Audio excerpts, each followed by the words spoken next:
Welcome to part 2 of our first segment on sex education and parenting. In our previous segment, we had lots of conversation with for relatively younger parents. And also on the panel, we also had soon-to-be parents or people that are not parents yet, but gave their opinions from their childhood. In the part 2 of our segment, I'd like to welcome an OG parent. And when I say OG parents, I mean a woman that single-handedly raised 4 children, and she's not only a parent, but also a grandparent. I'd like to welcome our guest on part 2 of our segment today, Dr. Elizabeth Ojugo.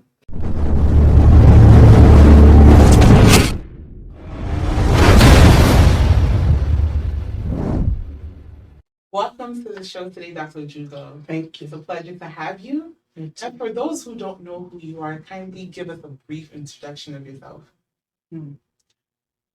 Hello, everyone. My name is Dr. Elizabeth Ojugo, aka Mama Hollywood or Dr. O.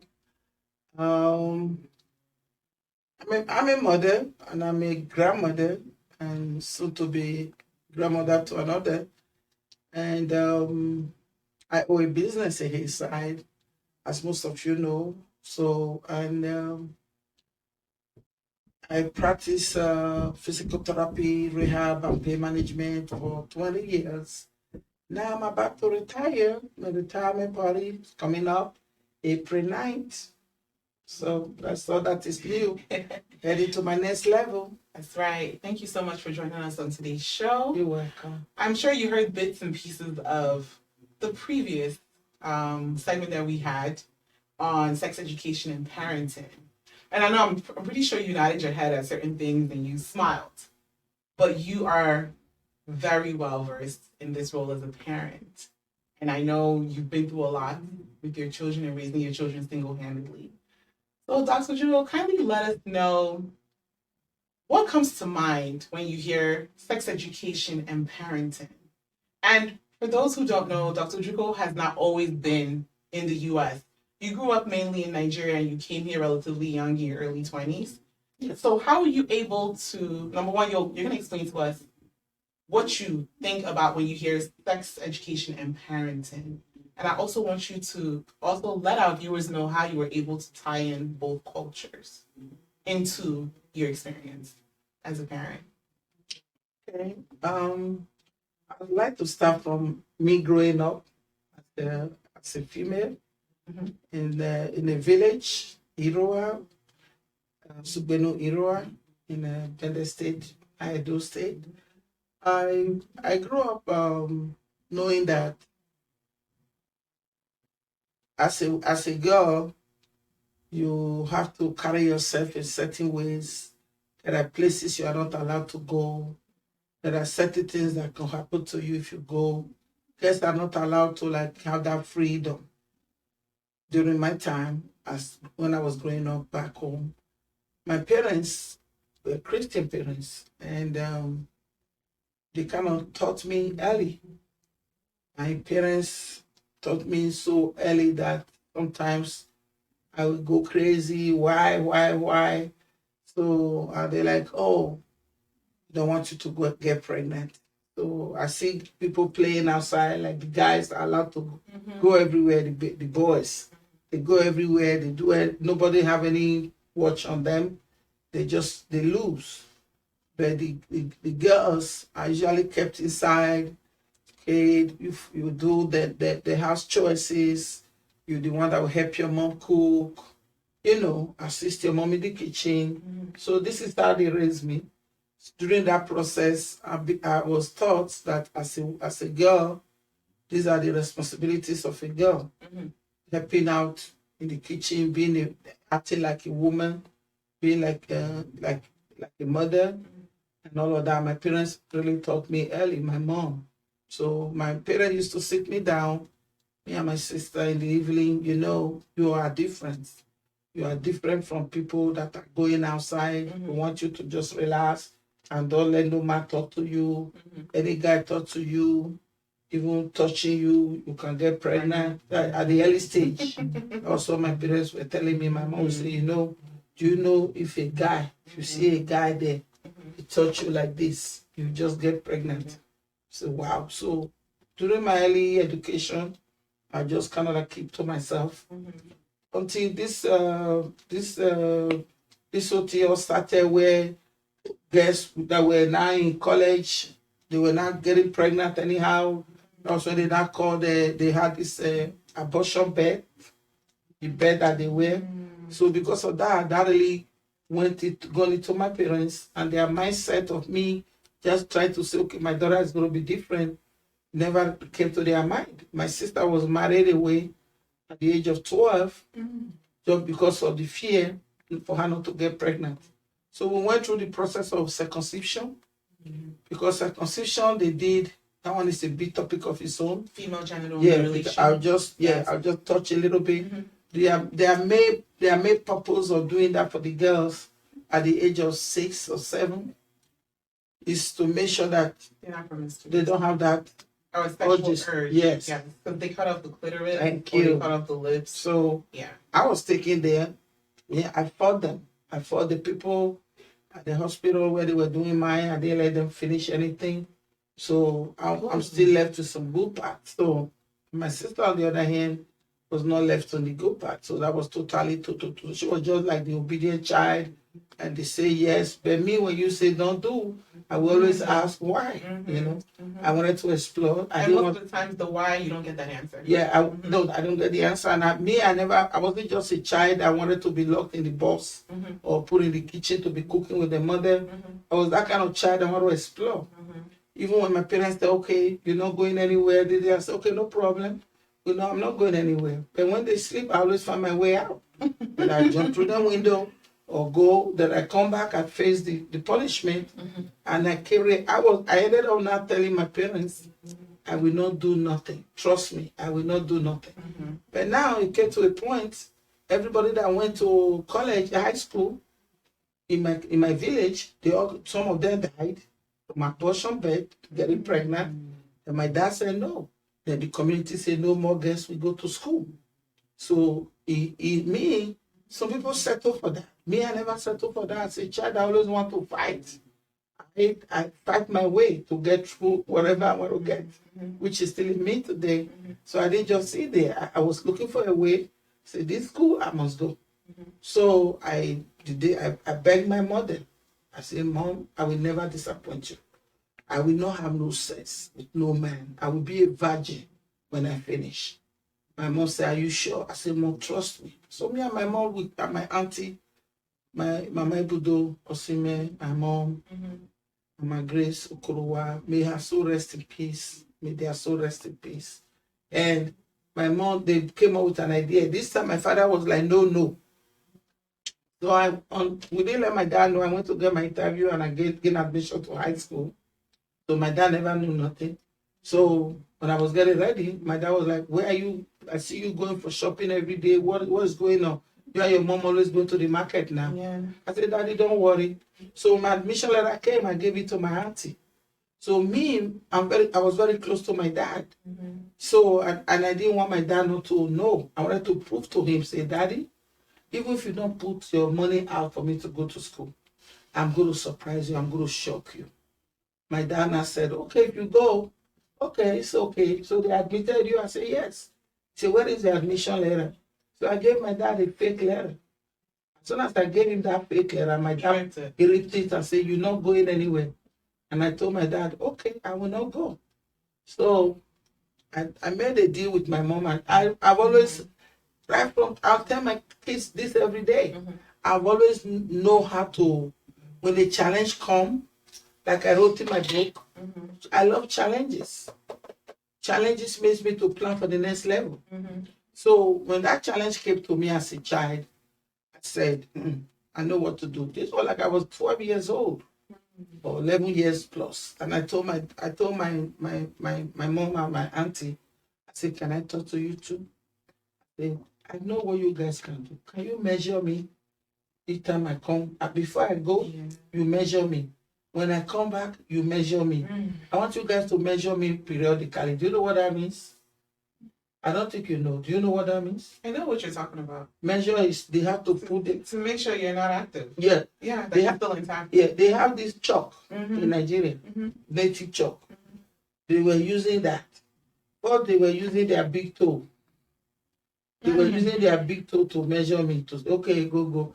Every time I go to the bathroom, I open, wow, they put their big toe. Okay, that's good. First semester is good. So that was my parents.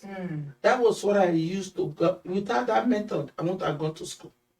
All my friends were asking, where are you going? I said, no, I don't know. I'm not going anywhere. We're going to be in this village. We are waiting for husbands. So everybody will be giving away as wives. So I was selling. My mom made akara. I grew up with my mom making akara.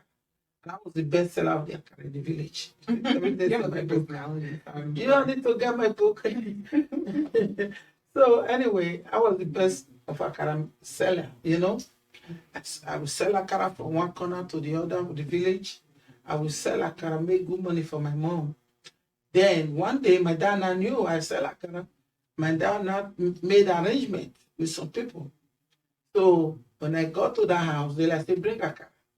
Their son was there from Benin.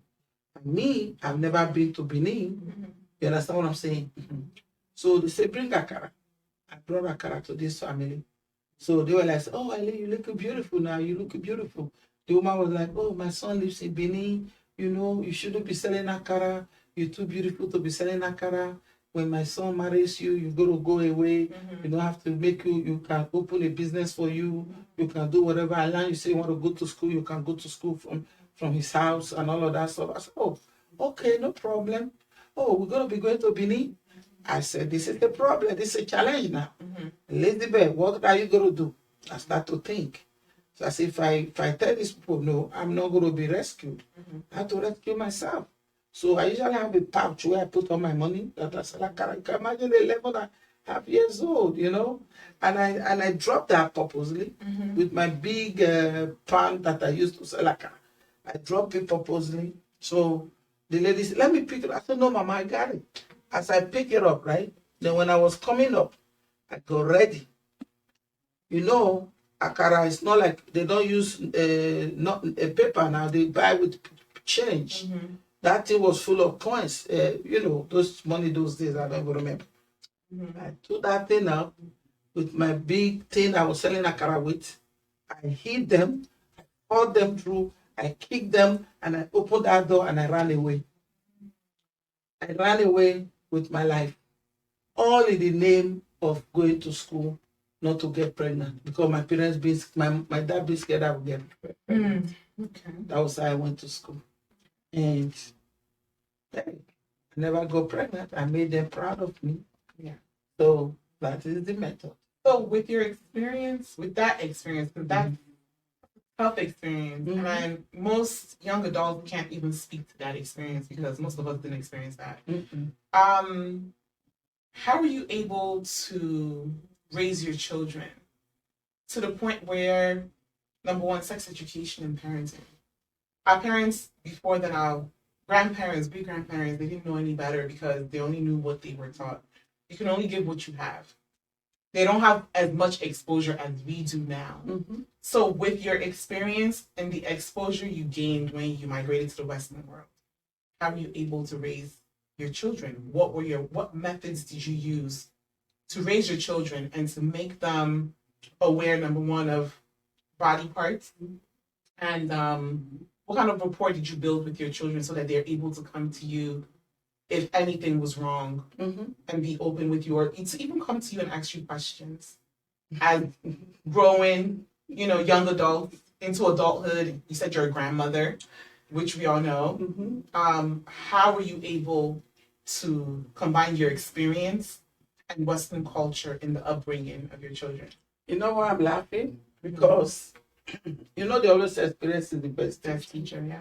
So all the tools, my experiences coming to this country as a young girl, getting married, being an abusive marriage and all of that nonsense, I was able to have my life just open as my kids were coming in. I started to instill in them that friendship, closeness. like people, what I noticed from some parents, they say things to their children so that their children will be scared to even tell you, Mom, Exactly. somebody gave me cookies in school. My life with my kids was an open book. So even when I raised we were both parents, stay with my kids and all of that, raising my kids, I made my kids know that they cannot lack anything in life. Is it advice? Is it money? Is it whatever they need? I opened that book for my kids of you can come to me for anything. Being it somebody intimidate you in school, somebody gave you somebody talking to you as a boyfriend or a girlfriend, I will always be here. That is when some parents ask me in my time, people that saw me raise my kids by myself, at the time they really needed two parents, which was when they were like in high school. They saw the whole what I went through with my kids, and my kids look at them today, they turn out to be okay. They always ask me, what did you do? How did you do this? And not only just raising 4 kids. Remember, my 4 kids are like 4 children at the same time. Because I had my firstborn, then the next, before that one turns 2, I had my triplets. So I was like raising 4 kids together. It was like me raising 4 kids the same age in middle school, in high school, in everywhere. So the thing that really got to kids when they're in that at that early age, when they're with this society, could be peer pressure. It could be some goons that go to high school, try to use kids to sell drugs or do stuff like that. If these kids don't, not just only sex that can abuse a child, not only sex that can stop a child, you have to let your children know this country they are. That it's not it's a it's a country that anything can happen to you. I got here at my very early age. I could have taken the other way around myself. If you don't talk to your kids about yourself, your kids will never know nothing. I use my life as an example for my kids. This is what my parents did to me. This is what my mom did. This is what my dad, because my dad didn't really hate me. He was just scared. He didn't want me to get pregnant. Yeah. And I always tell my kids, I told especially my daughter was more all over me. That's what I wrap around all over me, telling her about myself, telling her what could happen. Even when my daughter got her period, first period in school, in elementary school. So she knows she knew what to do. Because I told my daughter, I said, if you are anywhere, once you start to see that thing, blood come from your thing, if you near a man, now pregnancy, don't you like, you see me? I heard you guys. What am I doing now? I'm going to school. I want to become somebody. I want to make a good life for you guys. This good life I'm giving you, if the only way you cannot give it to somebody else, who will be your child, is by you getting yourself messed up with drugs, smoking weed, getting pregnant, or getting another woman pregnant. And I told my boys, at that age, when my boys are now the age where they can get, before they even got to that age, I say, hey, you have to be careful how you touch girls. So if you get them pregnant, your life stop because you're not going to abort it. If any child comes to me and say, my son got them pregnant, that person is automatically your wife. You say, mommy, no, not me. Are you understanding me? The thing that really helped me with my children, the key, my formula, I released that here, of my kids, raising kids, okay, my own kids, making your children to be really putting their head on their shoulders, is by you exposing your kids, not restricting them in anything, in any conversation. You have to be somebody, know your kids will be like, say, Mommy, see the room. You didn't want them to be afraid of you. You wanted you had an open door policy where they should be able to come to communicate with you and talk to you about anything. And that started young. You're very young. Okay. And that is the best way. That is the key. Because once you start to make your child like, oh, you this, no, don't show Push that. them away. You push them away very, very far. What these kids gonna do? They're gonna go out there and they're gonna click on somebody On else. other people that might not mean well for them. And when they come to you, you're gonna be seeing their skin. Yeah. You're not gonna see the inside. I can look any of my child right now. Like as I was just entering, one of my children is in California right now. Was actually in Hollywood. He went to Hollywood. Yeah, he was just video very more. Look at Hollywood and say, I'm here for video. So we're gonna be doing some talk show. This is where some kids will even travel. They will not even know if they have a parent. And their parents won't even know when If my son doesn't even live at home no more. Yeah. But if you want to go anywhere, you always say, Mom, I want to let you know I'm traveling tomorrow. All that. You have to keep talking to your in every stage. They come. And it's not just one conversation. No. And like we said in the last segment we said, this is done in stages. Yes. Sex education and parenting is done in stages. It's not done when, that child sees their period or you notice that they're developing relatively quickly. You start at a tender age with knowing this is my body part, this is that, and I know no one is supposed to touch me here. Right? Then as they grow through different stages, the conversations get deeper. But you have to build that bond from the beginning. Because there's a certain age a kid gets to or a child gets to, and they're no longer receptive to what you're saying to them. Because, like I said in the last show, family values have to be built early on. That's it. If you believe, you're supposed to wait till marriage to have sex, you can't tell that child that at 18. No. Because where you were supposed to be doing that work, you've lost that. You lost that gap. The gap is too wide. So when you want to instill family values into a child, you have to start when they're very young. And when you tell these kids, don't tell them like it's a taboo. No. Make him know what my method I use. My old formula work. I was all the time telling my daughter, hey, my dear, how you doing? So when I'm on my period, I will call my daughter that time. I say, look, I say, you see, mommy? You say, Mom, you bleeding. I say, no, my dear. And someday you're gonna go through the same thing. When this one doesn't happen to a woman, the woman cannot have a child. So you see, last time my daughter was like only 6, 7. I would tell my daughter, a time is coming when you see this is it. So when I see her now getting older and getting to go to middle school and elementary school, and I say, well, sometimes it comes when you pee, you see something. You see it. So I always taught my daughter when you pee, always use tissue to wipe yourself regardless.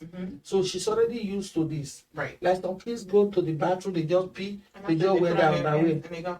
I told my daughter, I said, my daughter, anytime when she was still say, Mommy, I need to use the bathroom. I said, okay, let's go. Go there, she pee, I wipe her butt for her. Oh, thank you, Mom. Then I start to teach her. Oh, baby, you older, can you know how to wipe yourself? So we start to go. So something gonna come when you wipe yourself, you're gonna see blood.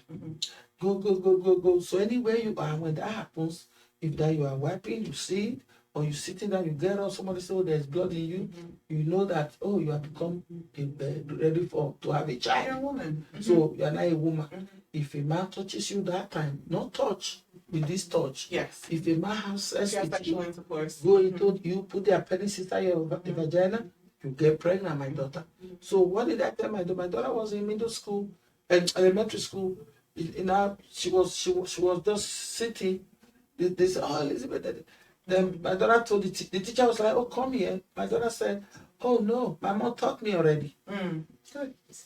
When they taught her to in school, they teach this lesson in school. Teach it in school. Yes, so the time the lecturer, they didn't teach them on time in school. You see, when you have to be the one to get your child. Because sometimes the school will delay. In my own daughter's sake, case, the school delayed. But she already got it from home. So when I taught my daughter this, when she went to the bathroom, and when somebody said, the teacher was like, oh, baby, I'm sorry, miss. I know what to do. I'll be right back. He went to the bathroom. I said, you put your hand like this in the tissue. You roll it like this. Roll it. Then you cut it, then you now fold it. Then you put it there. And wear your panty back. Okay, mommy. So Do you know when my daughter got home, instead of her crying or so, Mom, I thought I was bleeding. No, hey, Mom, it happened, Mom. It happened. What you told me really happened. Yeah. Mom, yes. And I put that thing. When I remember that, they make me laugh. I can remember this day. You know what I did? I celebrated my daughter that day. And that's very important to celebrate your kids because, you know, in our culture, like you explained before, everything is such, we come from a hush culture, everything is tabooed. You know, they make young girls feel unclean because of their menstrual cycle when it's a natural thing for young women. So thank you for being that parent that celebrates your kid. Not just only my child, any my friends, my family, these children growing up, I'll be the one teaching them this stuff. I went to one of my cousin's house. I saw their daughter. The whole bed was for this. I said, what is going on? I smell certain things in this room. What is going on? Are you on your period or something? He said, yes, auntie. And I'm depressed about it. I said, my dear, that's a good thing. Open my wallet. I said, come on, my daughter. Hey. He said, auntie. He said, yeah. I said, yes. I said, now you can carry yourself and start to educate a woman. Yes. Since then, my daughter, hey, I celebrated her that day. Okay, nice dinners, everybody was sad. I said, hey, special day for my daughter. Then I now start to educate her the things to take when you are your period, like soda, things that will make you bleed, that will make you not to bleed. You have to educate them on everything. Yeah. Very, very important. Thank you so much for that. As we round up, some key takeaways from the conversation with Dr. Ojugo is, especially for young parents, you know, build that rapport with your kids early on. Early on, have that open communication, open rapport with your young children so that they're able to come to you through various experiences or milestones in their lives. That's it. And lastly, celebrate your children. That's it. Like I said, I give major kudos to parents that come from Nigeria here for a greener pasture and to give their children a better life. Yes, maintaining a household, working to pay bills, keep food on the table, clothes on our back, we're appreciative. But children want parents to also be present. Yes. It's not just about running from a 9 to 5 then to another job and you're missing out on moments where things can be happening in your child's life and they would love for you to be part of that moment or share that experience. Just a little touch on that. I'm not going to go too deep. Just a little pinch. Because that's a whole topic I'm going to be working on. Yes. In one of my programs. So, having raising adult children or trying to not spend time with your kids.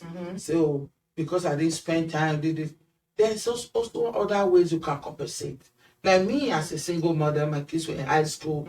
I developed something else for my kids so that I know I have to work.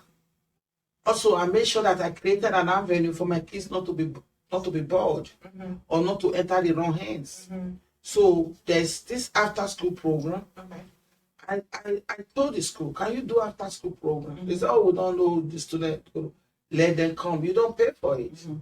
So at first I was paying the teacher to do after school program for my sons, my children, to do their homework, to do this, to do that, to do that. Then I instill something else in my kids right from when they were little. That is a different topic of its own. And that motivated my kids. That made them focus. That made them know they're not doing this for me. They're doing this for themselves. They're not reading, try to get there, try to aim high for me. They are doing it for themselves. Until today, that is still in them. And that's what, when I watch my daughter take care of her son now, I just look and say, Jesus. Say, Mom, you taught me well. I'm like, say, wow. And remember, cycles repeat themselves. So how you raise your children is how they might end up raising their children. Yes. Thank you so much for joining us on today's show. In 20 seconds, give our young parents a word of advice on sex education and parenting.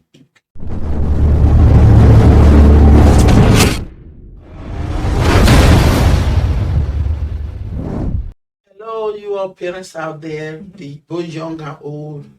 So, or both that still need to have kids. It's very simple. Don't get nervous. The best thing you can ever do for your child is to not give your child an avenue to be scared of you. You have to have an open book with your kids. You have to start early.